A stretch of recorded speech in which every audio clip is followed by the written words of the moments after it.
She was the director of the business programs and an assistant professor directing and coordinating 5 different degree programs. Her work is published in journals, and she has made numerous presentations internationally and nationally. Dr. Kilcoyne has received a number of honors for her research and teaching from her peers. Last year, she was named Louisiana Technology Educator of the Year by Governor Bobby Jindal. She currently holds the NSU Noble Morrison Endowed Professorship. She is married to Jim Kilcoyne, the director of the Louisiana Small Business Development Center, and is an alumni of Sigma Sigma Sigma sorority. We are also proud that she is a longtime friend of the fraternity. Ladies and gentlemen, brothers and guests, please join me in welcoming Dr. Margaret.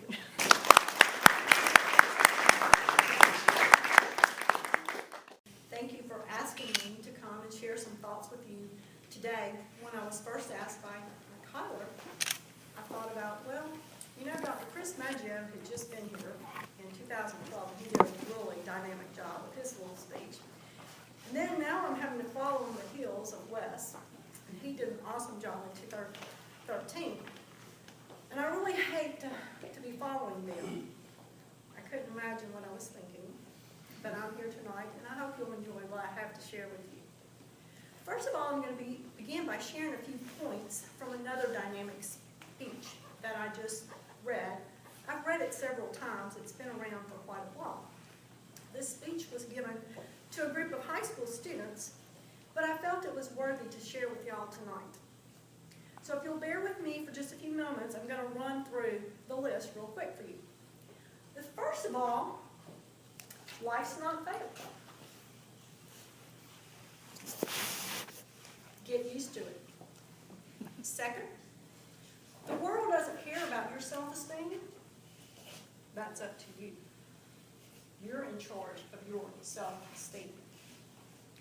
So before you can feel good about yourself, you need to accomplish something. Don't you? You need to accomplish something.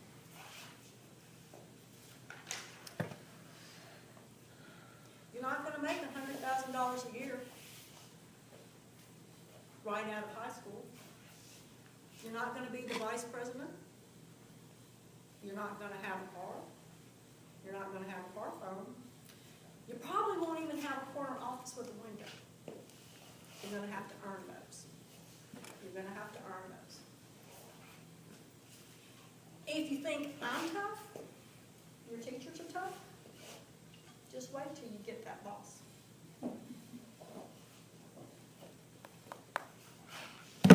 Flipping burgers is not beneath your dignity. Your grandparents had a different word for burger flipping, and they called it opportunity. They called it opportunity. If you mess up, it's not your parents' fault. It's not your teacher's fault. It's certainly not your buddy's fault.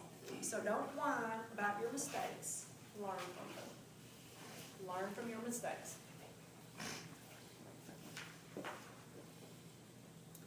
Before you were born, your parents weren't as boring as they seem to be now. They got that way from paying your bills, cleaning your clothes, and listening to you talk about how cool you thought you were.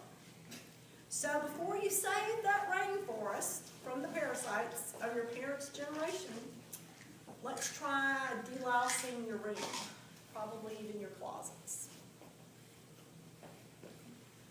Your school may have done away with winners and losers, but guess what? Life hasn't.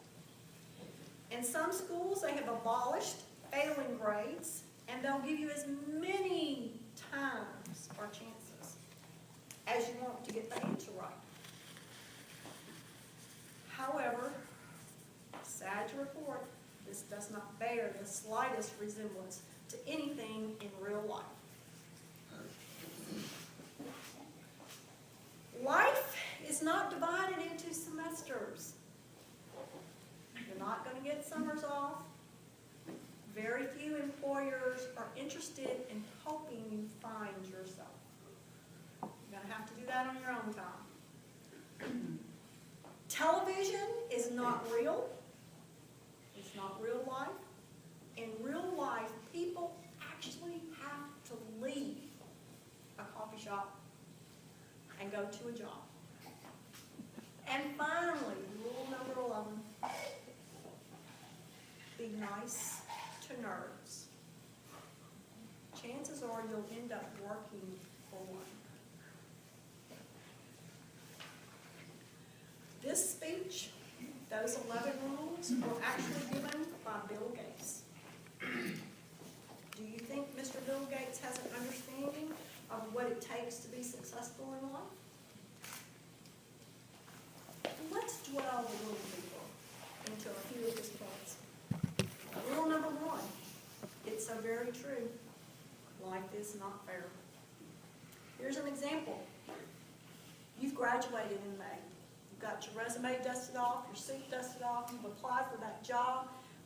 It fits you to the T. It's what you really want. And then you get that phone call and you get that letter that says, sorry, we didn't hire you. So what are you going to do about it? Are you going to dwell on the situation? It's not going to change. The situation's not going to change. You didn't get the job. So what are you going to do? You've got to stay focused. What is your goal? While one door closes, if you are having your pity party, you're going to miss other opportunities. You're going to miss those other opportunities. You've got to be watching. You have to have your eyes open. Tell everybody you know, hey, I'm graduating.